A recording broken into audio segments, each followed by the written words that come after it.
아멘. 자리에 편히 앉아 주시기 바랍니다. 우리 한 해의 마지막 한 주를 어떻게 잘 보내셨습니까?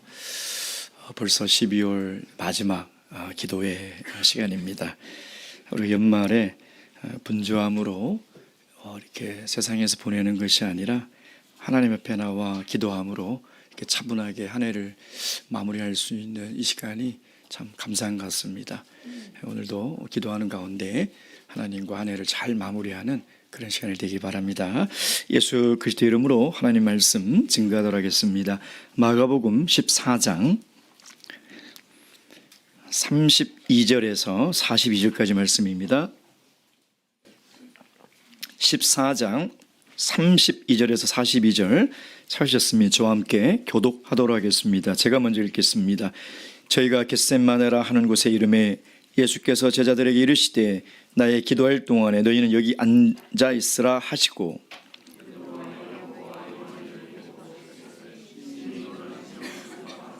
말씀하시되 내 마음이 심히 고민하여 죽게 되었으니 너희는 여기 머물러 깨어 있으라 하시고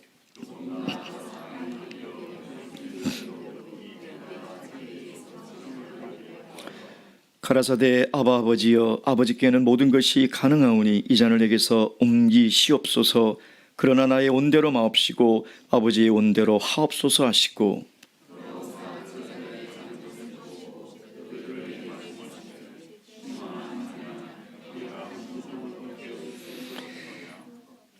시험에 들지 않게 깨어 기도하라. 마음에는 원이로되 육신이 약하도다 하시고 다시 오사 보신즉 저희가 자니 이는 저희 눈이 심히 피곤함이라. 저희가 예수께 무엇으로 대답할 줄을 알지 못하더라.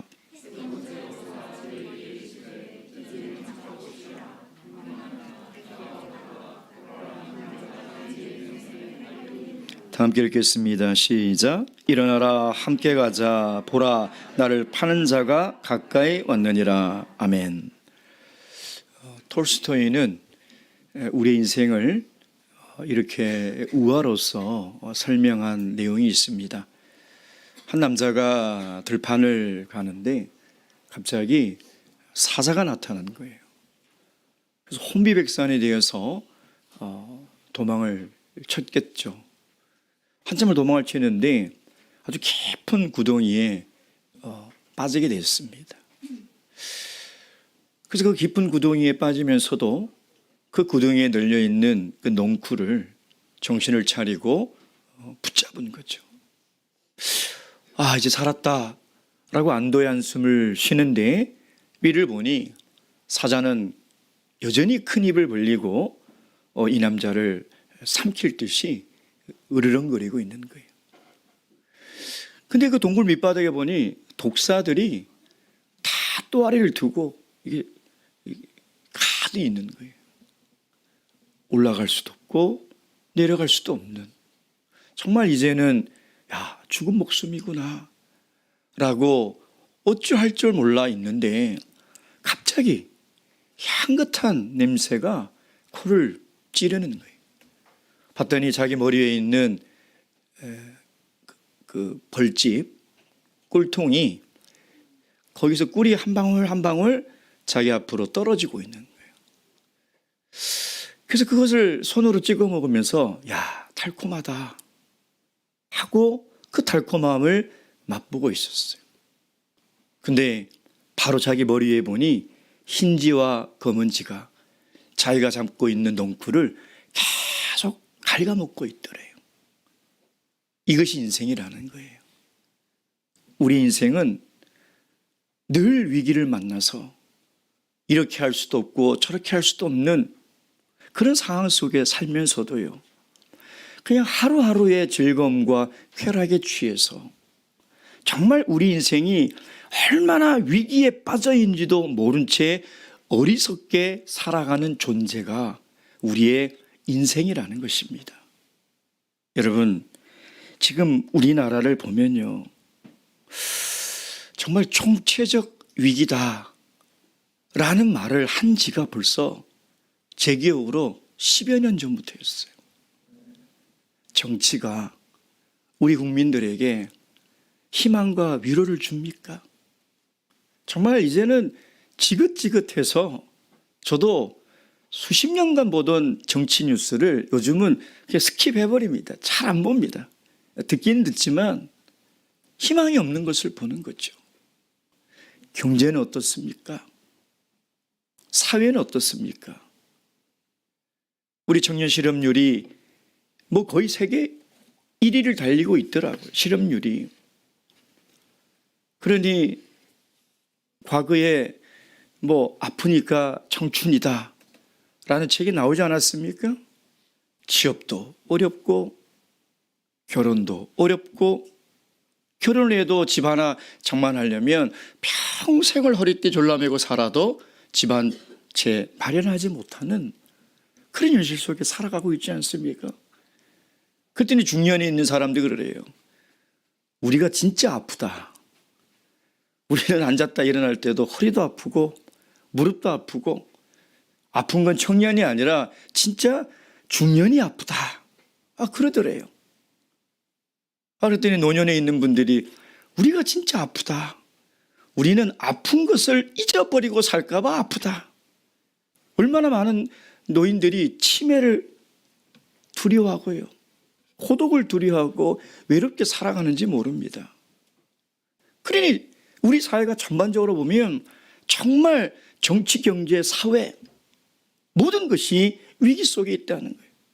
올해 사회면에 이 빅뉴스를 제가 쭉 보니까요. 키워드가 뭐냐면 사기더라고요. 사기. 봤더니 정말 희대의 사기꾼들이 올 한 해 판을 쳤던 것 같아요. 어떻게 여자였다가 남자였다가 여자였다가 남자였다가 도대체 어떻게 이렇게 사람을 속일 수가 있을까?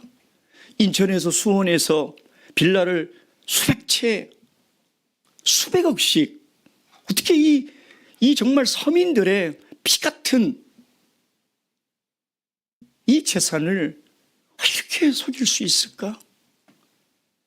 그러니까 온갖 사회면을 보면요. 사람들을 속이고 사람들을 피눈물 나게 하는 그런 일들이 점점 많아지고 있잖아요. 범죄는 어떻습니까? 정말 이제 마약이라는 것이 너무 우리 일상생활에 너무 가까이 왔다는 것이 느껴질 정도로 겁이 나지 않습니까? 기후는 어떻습니까? 환경은 어떻습니까? 우리가 살아가고 있는 주위를 분야별로 봐도 위기가 아는 것이 하나도 없다는 거예요. 모두가 다 위기 가운데 처해서 살아가고 있다는 거죠. 그럼 내년에는 희망이 있을까라고 생각해도 희망이 별로 없어요. 우리 지금 다음 청년 세대들이 얼마나 희망이 있겠습니까? 제가 봐도 더 이기적이고 더 성공지상주의고 더 쾌락적인 문화로 치달아 달려가지 이 세대들이 정말 건강하게 자라서 이 국가의 위기에 힘을 보태고 이 위기를 극복할 수 있을까? 참 힘들다는 거예요. 그러면 정말 이 총체적 위기 속에 교회는 세상에 희망이 될 수 있냐 이 말이에요. 참 마음 아프게 돼요. 세상이 교회에 희망을 가지고 있지 않아요. 정말 이런 위기 속에 교회는 그래도 희망을 줘야 되는데 오히려 세상이 교회를 걱정하고요. 교회를 비판하고 있지 않습니까? 여기에 대해서 저도 한 사람의 크리스찬으로서 할 말이 없어요. 우리가 잘못 산 거죠. 우리가 빛과 소금처럼 살았어야 되는데 그렇게 살지 못한 결과가 뭐냐면 이 희망 없고 모든 것이 위기 속에 살아가는 사람들에게 교회조차도 등불이 되어주지 못하고 소망과 희망이 되어주지 못하고 있다는 것입니다. 근데 이게 인생이라는 거예요.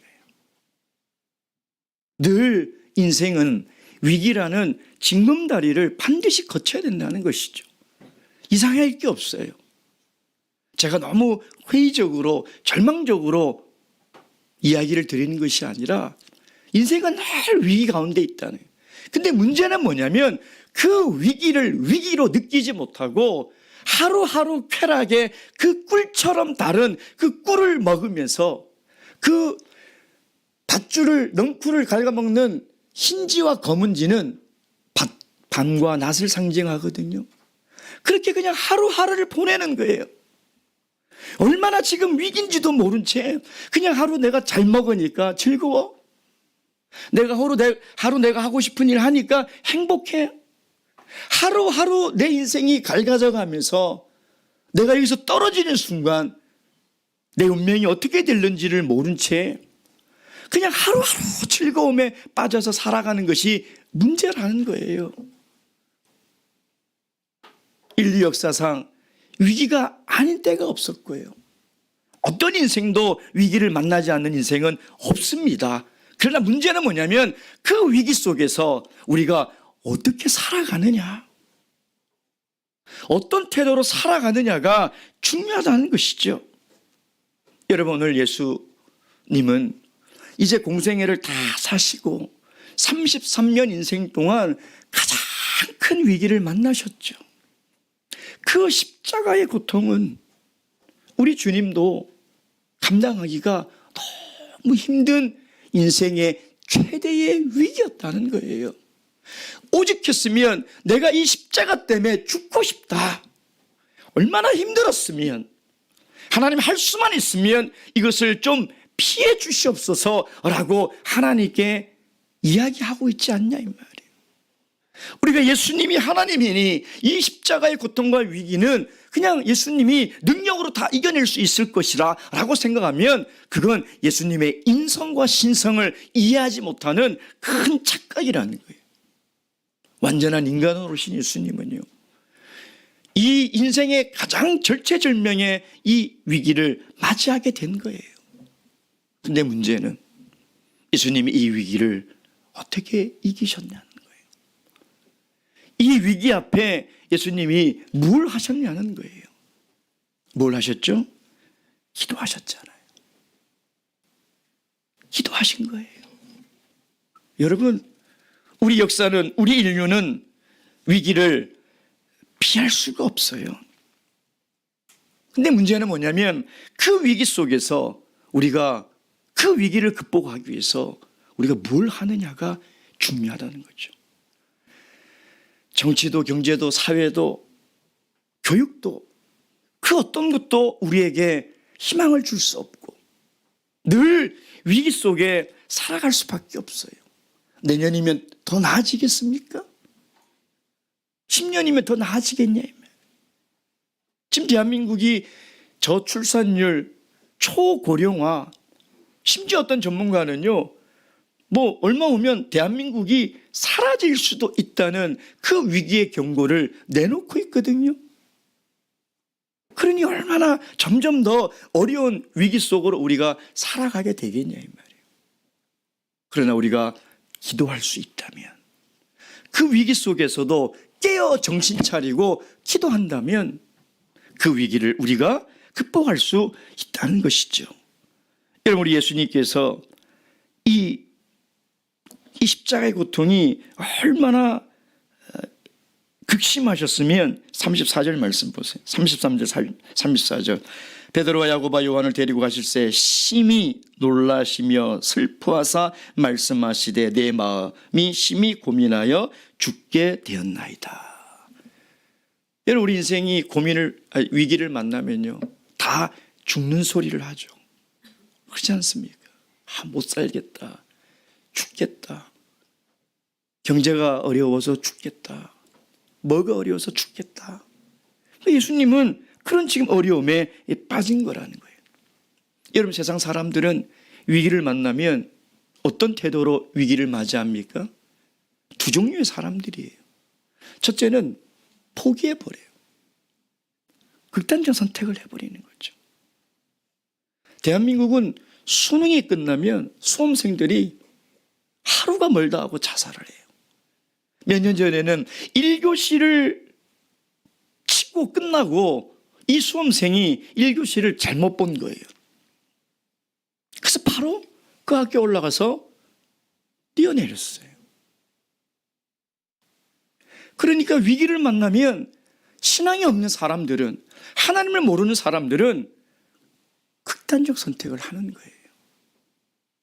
그리고 두 번째 사람들은 뭘 합니까?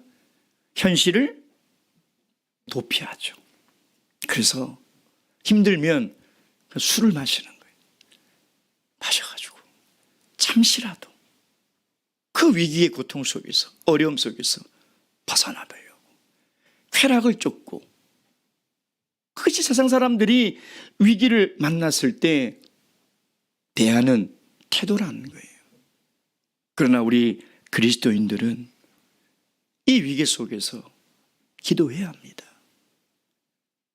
여러분, 우리가 이 위기를 극복하려고 다른 것들로 대체해서, 다른 것들로 찾아서 그 위로는 잠깐이에요. 그것이 근본적인 위기를 절대 해결할 수가 없다는 것이죠. 여러분, 우리가 당하는, 또 앞으로 우리를 기다리고 있는 이 고통스러운 현실은요, 우리 힘으로 해결할 수 없습니다. 제가 서론에 말씀드린 이 국가적인 위기들을 어떻게 우리가 해결하겠습니까? 불가능한 거죠. 그러니 기도해야 돼요. 기도할 때 하나님이 지혜를 주시고 능력을 주시고 위로를 주신다고 믿어야 한다는 거예요. 그 세상은 다 위기 속에서 죽겠다 하고 아우성을 치며 살아가는 시대일수록 우리 그리스도인들은 깨어 기도하는 자리에 나와야 된다. 주님, 모두가 죽겠다는 위기 속에서 저는 어떻게 살아야 됩니까? 모두가 힘들다는 이 현실 속에서 주님, 저는 어떻게 살아야 됩니까? 라고 무릎 꿇고 하나님께 구해야 돼요. 그럼 하나님께서 반드시 피할 길을 주시고요, 이길 힘을 주신다는 것입니다. 여러분, 우리가 이 위기를 이길 수 있는 힘은 기도밖에 없어요. 다른 게 뭐가 있겠습니까? 오직 하나님 앞에 나와 기도하는 것이 유일한 방법이라는 거예요. 자, 그런데 예수님이 베드로와 야고보와 요한, 이 세 제자를 데리고 갔죠. 자, 그런데 그들이 어떻게 했습니까? 37절 말씀 다 함께 읽겠습니다. 시작. 돌아오사 자는 것을 보시고 베드로에게 말씀하시되, 시몬아, 자느냐? 내가 한시 동안도 깨어 있을 수 없더냐? 그리고 예수님이 38절에 뭐라고 얘기합니까? 38절 시작. 시험에 들지 않게 깨어 기도하라. 마음에는 온이로되 육신이 약하도다 하시고. 아멘. 예수님은 인생이 엄청난 위기 앞에서 하나님 앞에 기도하러 나왔는데, 이 제자들은 위기가 위기인지를 모르는 거예요. 여러분, 우리 그리스도인들도요, 위기가 위기인지를 모르면 기도하지 않습니다. 지금 이 시대는 모든 것이 위기예요. 특별히 우리 신앙, 우리 자녀들의 신앙, 우리 가정의 신앙, 깨어있지 않으면 언제 오는 사자가 입을 벌리고 우리의 믿음을 실족하게 만들지 모르는 위기 속에 살아가고 있어요. 근데 이 제자들은 어리석게 그 위기를 모르는 거예요. 위기가 위기인 줄 모르니 기도하지 않는 거예요. 자고 있는 것이죠. 예수님이 얼마나 답답했겠습니까? 지금 자고 있을 때냐 이 말이에요. 지금 얼마나 위기인데 어떻게 자고 있을 수 있냐 이 말이에요. 저도 성도님들을 보면, 기도하지 않는 성도들을 보면요, 정말 마음이 너무 답답해요. 어떻게 이 위기 속에서 기도하지 않고 저렇게 천하태평스럽게 살아갈 수 있을까? 어떻게 저렇게 영적으로 깨어있지 않고 저렇게 자고 있을 수 있을까? 마귀는요, 그 틈을 보이면 그 틈을 집요하게 파고 들어가서 우리의 목덜미를 숨통이 끊어질 때까지 놓지 않아요. 위기라는 거예요. 그 위기를 우리가 무슨 힘으로 이겨낼 수 있겠습니까? 하나님 앞에 나와 기도해야 되죠. 여러분, 위기감을 느끼지 못하는 사람은 절대 기도할 수 없어요. 평안한 사람은 기도 안 해요. 모든 것이 건강하고 모든 것이 잘 되는데 이 사람이 기도할 일이 뭐가 있어요? 그러나 내가 건강하고 평안해도 영적으로는 내가 위기 속에서 살아가고 이 세상이 말세로 갈수록 모든 것이 위기라는 것을 깨닫는다면 그 사람은 깨어 기도하는 사람이라는 거예요. 그럴 때 하나님께서 지혜를 주시고 능력을 주시고 위로를 주신다는 것입니다. 여러분, 한 해를 마무리할 때 정말 우리가 얼마나 위기 속에서 살아가고 있는지 여러분 잘 살피셔야 합니다. 전 세계도 위기죠. 국가도 위기고 사회도 위기고 교회도 위기입니다. 우리의 신앙도 결코 더 좋은 환경으로 가는 것은 아니에요. 정말 이 세속과 우리는 목숨을 걸고 싸우지 않으면 교회는 금방 세속화되어 버립니다. 생명력을 잃어버린다는 것이죠. 그러니 우리가 기도해야 한다는 것입니다. 이럴 때일수록 더 깨어 정신 차리고 근신하여 시험에 들지 않도록 우리가 더욱더 기도하는 그런 한 해의 마무리가 되시고 우리 24년도에는 더욱더 우리 공동체가 깨어 기도하시길 주님의 이름으로 축원드립니다. 묵도하시겠습니다. 할렐루야, 아멘.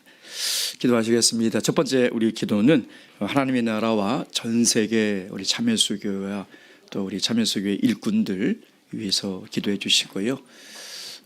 지금 정말 전 세계의 우리 사역지와 개척지가 참 너무나 많은데 일꾼이 너무 절대적으로 이렇게 부족합니다.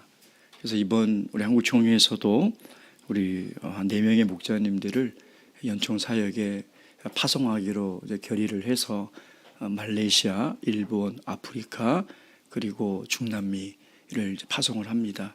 그러니까 제가 내년 5월에 한 달 동안 칠레와 아르헨티나를 가게 됩니다. 그때도 제가 말씀을 드렸지만 거기는 목자도 없고 집사도 없는 정말 성직자가 아무도 없어서 와서 안수만 해달라고 간곡히 하소연하는 국가입니다. 특히 제가 3주 동안 있게 될 칠레는 개척지인데 거기는 그 본토인들 칠레 사람들이 많이 전도가 되고 있습니다. 그래서 우리도 우리 교회만 관심을 가질 것이 아니라 전 세계 참여수 교회에 관심을 가질 수 있도록 이제는 한국도 우리 전 세계 하나님 나라를 위해서 기도로 동참하고 또 힘을 보태는 그런 교회가 되어야 되지 않겠습니까? 그래서 우리의 기도의 지경을 먼저 좀 넓혔으면 좋겠어요. 내가 가보지도 않은 그 나라 뭘 알아? 그렇게 생각하지 마시고 정말 기도의 지경을 넓혀서 우리 전 세계에 있는 우리 참여수 교회와 일꾼들을 위해서 기도해 주시고 또 우리 한국에 있는 우리 교회들 또 우리 일꾼들 위해서도 또 기도해 주시고 또 우리 강남교회가 내년에는 더욱더 믿음 위에 든든히 세워질 수 있는 또 분당교회가 또 믿음이 더욱더 견고해질 수 있는 그런 교회가 될 수 있도록 다 함께 하나님 나라를 위해서 10분간 기도하도록